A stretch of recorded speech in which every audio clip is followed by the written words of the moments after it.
ರಾಜ್ಯದ ಎಲ್ಲ ಗೃಹಲಕ್ಷ್ಮಿಯರಿಗೆ good news ಕೊಟ್ಟ ಸರ್ಕಾರ ಮತ್ತೊಂದು ಕಂತು ಬಿಡುಗಡೆ. ಯುಗಾದಿ ಮತ್ತು ರಂಜಾನ್ ಹಬ್ಬದ ವೇಳೆಯಲ್ಲಿ 6,000 ರೂಪಾಯಿ ಜಮೆ ಮಾಡಲು ಮುಂದಾದ ಸರ್ಕಾರ.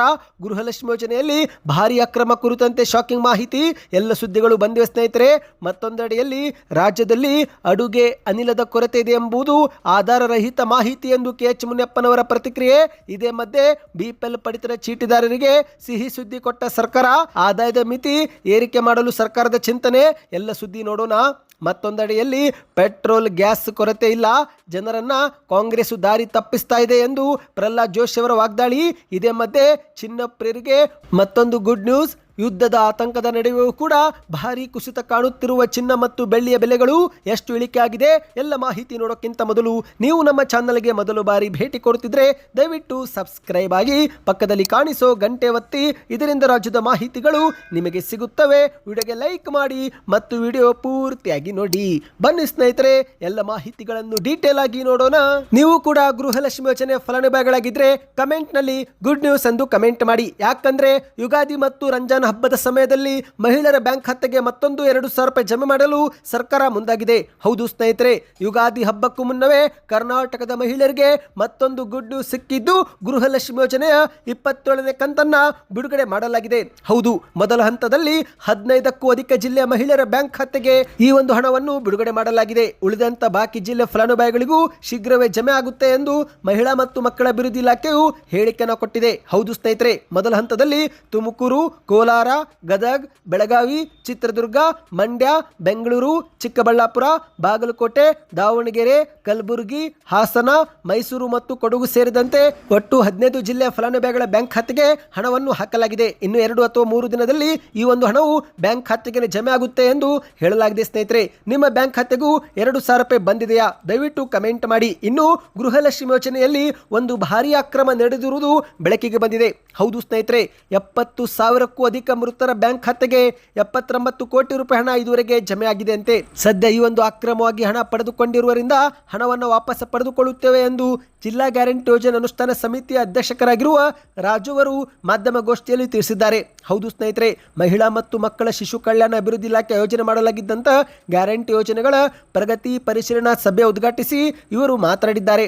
ಅಧಿಕಾರಿಗಳ ಎಡವಟ್ಟು, ತಾಂತ್ರಿಕ ಸಮಸ್ಯೆ ಮತ್ತು ಅನರ್ಹರಿಂದ ಅಕ್ರಮ ನೋಂದಣಿ ಹೀಗೆ ಯೋಜನೆ ದುರ್ಬಳಕೆ ಆಗಿದ್ದು ಇವುಗಳನ್ನು ಸರಿಪಡಿಸಲು ನಮ್ಮ ಸರ್ಕಾರ ಮುಂದಾಗಿದೆ. ಫಲಾನುಭವಿಗಳು ಮತ್ತು ಅಂಗನವಾಡಿ ಕಾರ್ಯಕರ್ತೆಯರು ಈ ಒಂದು ಕೆಲಸದಲ್ಲಿ ಸಹಕರಿಸುವಂತೆ ಮನವಿ ಮಾಡಿದ್ದಾರೆ. ಮಾಹಿತಿಯ ಪ್ರಕಾರ ಮರಣ ಹೊಂದಿದ 1.44 ಲಕ್ಷ ಗೃಹಲಕ್ಷ್ಮಿ ಯೋಜನೆ ಫಲಾನುಭವಿಗಳ ಪೈಕಿ 70,000 ಮಂದಿ ಖಾತೆಗೆ ಒಟ್ಟು 79 ಕೋಟಿ ರೂಪಾಯಿ ಹಣ ಇದುವರೆಗೆ ಜಮೆ ಆಗಿದೆ ಅಂತೆ. ಸದ್ಯ ಈ ಒಂದು ಹಣವನ್ನು ವಾಪಸ್ ಪಡೆದುಕೊಳ್ಳಲು ಸರ್ಕಾರ ನಿರ್ಧಾರ ಮಾಡಿದ್ದು, ಈ ನಿಟ್ಟಿನಲ್ಲಿ ಅಂಗನವಾಡಿಯ ಕಾರ್ಯಕರ್ತೆಯರು ಮತ್ತು ಸಹಾಯಕಿಯರು ಈ ಕೆಲಸದಲ್ಲಿ ಸಹಕರಿಸುವಂತೆ ಮನವಿಯನ್ನು ಮಾಡಿದ್ದಾರೆ.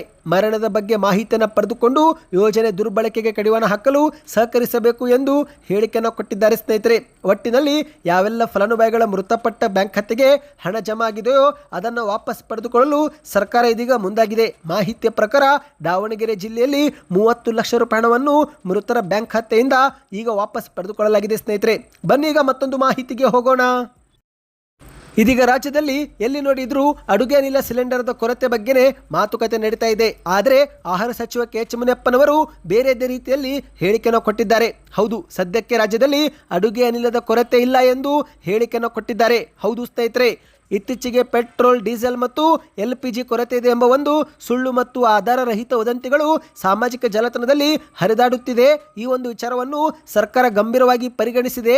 ಇಂತಹ ವದಂತಿಗಳಿಗೆ ಸಾರ್ವಜನಿಕರು ಕಿವಿ ಕೊಡಬಾರದು, ಆತಂಕಕ್ಕೊಳಗಾಗಬಾರದು ಎಂದು ಆಹಾರ ಸಚಿವ KH ಮುನಿಯಪ್ಪನವರು ಹೇಳಿಕೆಯನ್ನು ಕೊಟ್ಟಿದ್ದಾರೆ. ಹೌದು ಸ್ನೇಹಿತರೆ, ವಿಧಾನ ಪರಿಷತ್ನಲ್ಲಿ ಗ್ಯಾಸ್ ಸಿಲಿಂಡರ್ ಕೊರತೆ ಬಗ್ಗೆ ಬಿಜೆಪಿಯವರು ಮಾಡಿದ ಪ್ರಶ್ನೆಗಳಿಗೆ ಉತ್ತರ ಕೊಟ್ಟಂತ KH ಮುನಿಯಪ್ಪನವರು ಕೇಂದ್ರ ಸರ್ಕಾರದ ಮಾಹಿತಿಯಂತೆ ಭಾರತದಲ್ಲಿ ಇಂಧನ ಮತ್ತು LPG ದಾಸ್ತಾನು ಸಾಕಷ್ಟು ಪ್ರಮಾಣದಲ್ಲಿದೆ. ಪೆಟ್ರೋಲ್ ಬಂಕ್ಗಳು ಮತ್ತು LPG ವಿತರಕರಲ್ಲಿ ಯಾವುದೇ ಕೊರತೆ ಉಂಟಾಗಿಲ್ಲ. ಆದರೆ ಇಂದು ಸಾಮಾಜಿಕ ಜಾಲತಾಣದಲ್ಲಿ ಗ್ಯಾಸ್ ಕೊರತೆ ಎಂಬ ಸುಳ್ಳು ಸುದ್ದಿ ಹರಿದಾಡಿದ್ದು, ಇದರಿಂದಲೇ ಸಾರ್ವಜನಿಕರು ಆತಂಕಗೊಂಡು ಅತಿಯಾಗಿ ಹೆಚ್ಚು ಖರೀದಿ ಮಾಡುತ್ತಿರುವುದರಿಂದಲೇ ಸರಬರಾಜು ವ್ಯವಸ್ಥೆಯಲ್ಲಿ ಅನಗತ್ಯ ಅಸ್ತವ್ಯಸ್ತ ಉಂಟಾಗುತ್ತಿದೆ ಎಂದು KH ಮುನಿಯಪ್ಪನವರು ಹೇಳಿಕೆಯನ್ನು ಕೊಟ್ಟಿದ್ದಾರೆ. ಇದೀಗ ಮಾರ್ಚ್ 9ರ ಕೇಂದ್ರ ಸರ್ಕಾರದ ಆದೇಶದಂತೆ ಎಲ್ಲಾ ಸಾರ್ವಜನಿಕ ವಲಯದ ತೈಲ ಕಂಪನಿಗಳು ಉತ್ಪಾದನೆ ಮಾಡುವ ಅನಿಲವನ್ನು ಮೊದಲು ಗೃಹ ಬಳಕೆ LPG ಗ್ರಾಹಕ ಗ್ರಾಹಕರಿಗೆ ಪೂರೈಸಬೇಕು ಎಂದು ಆದೇಶ ಹೊರಡಿಸಿದೆ. ಆದರೆ ಹೋಟೆಲ್ ಮತ್ತು ರೆಸ್ಟೋರೆಂಟ್ಗಳಿಗೆ ಸ್ವಲ್ಪ ವಾಣಿಜ್ಯ ಬಳಕೆಯಲ್ಲಿ ವ್ಯತ್ಯಯ ಉಂಟಾಗಬಹುದು. ಆದರೆ ಇನ್ನು ಒಂದು ವಾರದಲ್ಲಿ ಎಲ್ಲ ಹೋಟೆಲ್ ಮತ್ತು ರೆಸ್ಟೋರೆಂಟ್ನವರಿಗೂ ವಾಣಿಜ್ಯ ಬಳಕೆ ಸಿಲಿಂಡರ್ ಪೂರೈಸುತ್ತೇವೆ ಎಂದು ಹೇಳಿಕೆಯನ್ನು ಕೊಟ್ಟಿದ್ದಾರೆ. ಅಂದಹಾಗೆ ಸ್ನೇಹಿತರೆ, ಸಿಲಿಂಡರ್ ವಿತರಣೆಯಲ್ಲಿ ವಿಳಂಬ, ಅಕ್ರಮ ದಾಸ್ತಾನು ಅಥವಾ ಹೆಚ್ಚಿನ ದರ ವಸೂಲಿ ಮಾಡುತ್ತಿರುವುದು ಕಂಡು ಬಂದರೆ ಆಗ ಸಾರ್ವಜನಿಕರು ತಕ್ಷಣವೇ 112 ಸಂಖ್ಯೆಗೆ ಕರೆ ಮಾಡಿ ದೂರು ಸಲ್ಲಿಸಬಹುದು ಎಂದು ಕೂಡ ಕೆ.ಎಚ್. ಮುನಿಯಪ್ಪನವರು ಹೇಳಿಕೆ ಕೊಟ್ಟಿದ್ದಾರೆ. ಬನ್ನಿ ಸ್ನೇಹಿತರೆ, ಮೂರನೇ ಮುಖ್ಯವಾದ ಮಾಹಿತಿಗೆ ಹೋಗೋಣ. ನಿಮ್ಮ ಹತ್ತಿರವೂ ಕೂಡ BPL ಅಥವಾ APL ಪಡಿತರ ಚೀಟಿ ಇದ್ರೆ ಯಾವುದು ಇದೆ ಕಮೆಂಟ್ ಮಾಡಿ. ಅಂದಹಾಗೆ ಸ್ನೇಹಿತರೆ, ಇದೀಗ ಸರ್ಕಾರ ಒಂದು ಗುಡ್ ನ್ಯೂಸ್ ಕೊಟ್ಟಿದೆ. ಹೌದು, BPL ಕಾರ್ಡ್ ಪಡೆದುಕೊಳ್ಳಲು ಆದಾಯ ಮಿತಿಯನ್ನು ಸರ್ಕಾರ ಹೆಚ್ಚಳಕ್ಕೆ ಚಿಂತನೆ ನಡೆಸಿದೆ. ಹೌದು ಸ್ನೇಹಿತರೆ, 1,20,000 ರೂಪಾಯಿ ಬದಲಿಗೆ 3 ಲಕ್ಷವರೆಗೆ ಇನ್ನು ಮುಂದೆ BPL ಕಾರ್ಡ್ ಪಡೆದುಕೊಳ್ಳಬಹುದು. ಹೌದು, ಈ ಒಂದು ಹಿಂದೆ ಎಷ್ಟೋ ಜನರು ಆದಾಯ ಮಿತಿ ಒಳಗೆ ಇಲ್ಲ ಎಂಬ ಕಾರಣಕ್ಕೆ BPL ಕಾರ್ಡ್ನಿಂದ ವಂಚಿತರಾಗಿದ್ರು. ಹೌದು ಸ್ನೇಹಿತರೆ, ದಿನಕ್ಕೆ 500 ರೂಪಾಯಿ ದುಡಿದ್ರು 1 ವರ್ಷದಲ್ಲಿ ಅದು 1,80,000 ರೂಪಾಯಿ ಆಗುತ್ತೆ. ಹಾಗಾಗಿ ಬಡವರಾಗಿದ್ರು ಕೂಡ ವಾರ್ಷಿಕ ಆದಾಯ ಹೆಚ್ಚಾಗಿದೆ ಎಂಬ ಕಾರಣ ಕೊಟ್ಟು ಸಾಕಷ್ಟು ಅರ್ಜಿಗಳನ್ನು ತಿರಸ್ಕೃತ ಮಾಡಲಾಗಿತ್ತು. ಆದರೆ ಈಗ ಸರ್ಕಾರ ಈ ಒಂದು ಆದಾಯ ಮಿತಿಯನ್ನೇ ಹೆಚ್ಚಳ ಮಾಡಲು ಮುಂದಾಗಿದೆ. ಹೌದು, 1,20,000 ರೂಪಾಯಿ ಬದಲಿಗೆ 3 ಲಕ್ಷವರೆಗೆ ಹೆಚ್ಚಳ ಮಾಡಲು ಸರ್ಕಾರ ಚಿಂತನೆ ನಡೆಸಿದೆ ಎಂದು ಆರೋಗ್ಯ ಸಚಿವರಾಗಿರುವ ದಿನೇಶ್ ಗುಂಡೂರಾವ್ ಅವರು ಹೇಳಿಕೆಯನ್ನು ಕೊಟ್ಟಿದ್ದಾರೆ. ಹೌದು, ವಿಧಾನಸಭೆಯ ಪ್ರಶ್ನೋತ್ತರ ವೇಳೆಯಲ್ಲಿ ಬಿಜೆಪಿ ನಾಯಕರು BPL ಕಾರ್ಡ್ ಪಡೆದುಕೊಳ್ಳಲು ಈಗಿರುವಂತಹ ನಿಯಮಗಳು 2017ರಲ್ಲಿ ರಚನೆ ಮಾಡಲಾಗಿತ್ತು. ಈಗ ಸಾಕಷ್ಟು ಬದಲಾವಣೆ ಮಾಡಬೇಕಾಗಿದೆ. 8 ವರ್ಷದಿಂದ ಅದೇ ಮಾನದಂಡ ಅನುಸರಿಸಲಾಗುತ್ತಿದ್ದು, ಹಾಗಾಗಿ ಎಷ್ಟೋ ಜನರು BPL ಕಾರ್ಡ್ ಪಡೆದುಕೊಳ್ಳಲು ಸಾಧ್ಯವಾಗುತ್ತಿಲ್ಲ ಎಂದು ಹೇಳಿಕೆಯನ್ನು ಕೊಟ್ಟಿದ್ದಾರೆ. ಆಗ ಅದಕ್ಕೆ ಉತ್ತರ ಕೊಟ್ಟಂತ ದಿನೇಶ್ ಗುಂಡೂರಾವ್ ಅವರು, ಹೌದು, 2017ರಲ್ಲಿ ಇದ್ದಂಥ ಆದಾಯ ಮಿತಿ ಈಗಲೂ ಕೂಡ ಅದೇ ಇದೆ. ಹಾಗಾಗಿ ಇದನ್ನು ನಾವು ಬದಲಾಯಿಸುತ್ತೇವೆ. 1,20,000 ರೂಪಾಯಿ ಬದಲಿಗೆ ಆದಾಯ ಮಿತಿ 3 ಲಕ್ಷಕ್ಕೆ ಹೆಚ್ಚಿಸಬೇಕೆಂದು ಶಿಫಾರಸು ಮಾಡಿದ್ದೇವೆ ಎಂದು ಹೇಳಿಕೆಯನ್ನು ಕೊಟ್ಟಿದ್ದಾರೆ. ಅಂದಹಾಗೆ ಸ್ನೇಹಿತರೆ, ಈ ನಿಯಮ ಏನಾದರೂ ಜಾರಿಗೆ ಬಂದರೆ ಆಗ ಇನ್ನೂ ಹಲವರು BPL ಕಾರ್ಡ್ಗೆ ಅರ್ಜಿಯನ್ನು ಸಲ್ಲಿಕೆ ಮಾಡಬಹುದು. ಹೌದು, ಎಷ್ಟೋ ಜನರು ಬಡವರಾಗಿದ್ದರೂ ಕೂಡ ಈ ಒಂದು ಆದಾಯ ಮಿತಿ ಕಾರಣಕ್ಕೆ ಅರ್ಜಿಗಳು ತಿರಸ್ಕೃತಗೊಂಡಿದ್ದವು. ಆದರೆ ನಿಯಮ ಬದಲಾವಣೆ ಆದರೆ ಆಗ ಮತ್ತೆ ಸಾಕಷ್ಟು ಫಲಾನುಭವಿಗಳು BPL ಕಾರ್ಡ್ಗೆ ಅರ್ಹರಾಗುತ್ತಾರೆ. ಬನ್ನಿ ಈಗ ಮತ್ತೊಂದು ಮಾಹಿತಿಗೆ ಹೋಗೋಣ. ರಾಜ್ಯದಲ್ಲಿ ಪೆಟ್ರೋಲ್, ಡೀಸೆಲ್ ಮತ್ತು ಗ್ಯಾಸ್ ಕೊರತೆ ಇಲ್ಲ, ಜನರನ್ನ ಕಾಂಗ್ರೆಸ್ ದಾರಿ ತಪ್ಪಿಸ್ತಾ ಇದೆ ಎಂದು ಕೇಂದ್ರದ ಸಚಿವ ಪ್ರಹ್ಲಾದ್ ಜೋಶಿ ಅವರು ಬೆಂಗಳೂರಲ್ಲಿ ಕಿಡಿಕಾರಿದ್ದಾರೆ. ಹೌದು ಸ್ನೇಹಿತರೆ, ಗೃಹ ಬಳಕೆ ಹಾಗೂ ವಾಣಿಜ್ಯ ಸಿಲಿಂಡರ್ಗೆ ದೇಶದಲ್ಲಿ ಯಾವುದೇ ಕೊರತೆ ಇಲ್ಲ. ಆದರೆ ಸಿಲಿಂಡರ್ ಪೂರೈಕೆ ಮಾಡುವ ವಿಷಯದಲ್ಲಿ ಕಾಂಗ್ರೆಸ್ ಜನರನ್ನು ತಪ್ಪು ದಾರಿಗೆ ಎಳೆಯುವ ಪ್ರಯತ್ನ ಮಾಡ್ತಾ ಇದೆ ಎಂದು ಪ್ರಹ್ಲಾದ್ ಜೋಶಿ ಅವರು ಕಿಡಿಕಾರಿದ್ದಾರೆ.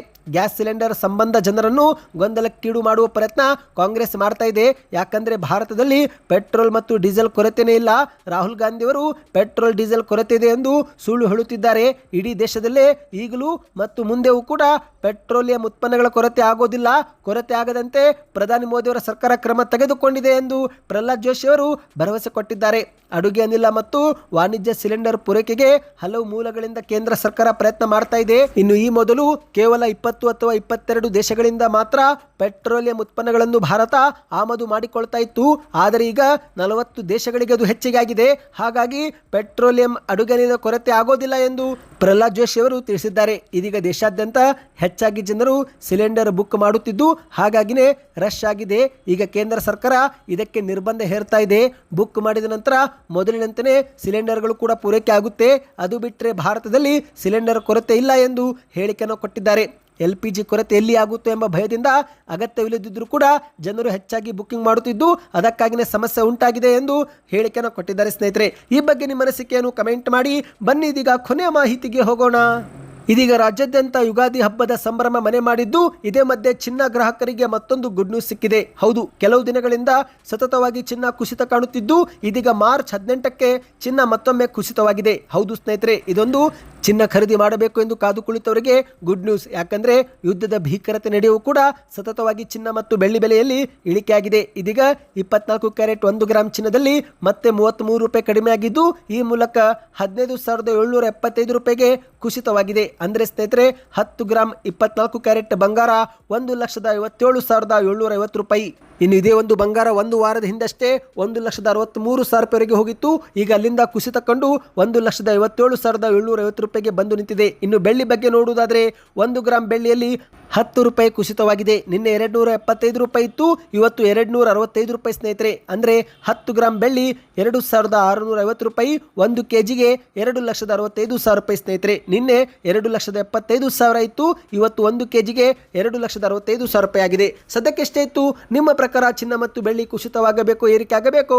ನಿಮ್ಮ ಅನಿಸಿಕೆಗಳನ್ನು ಕಮೆಂಟ್ ಮಾಡ್ತಾ ವಿಡಿಯೋನ ಲೈಕ್ ಮಾಡಿ.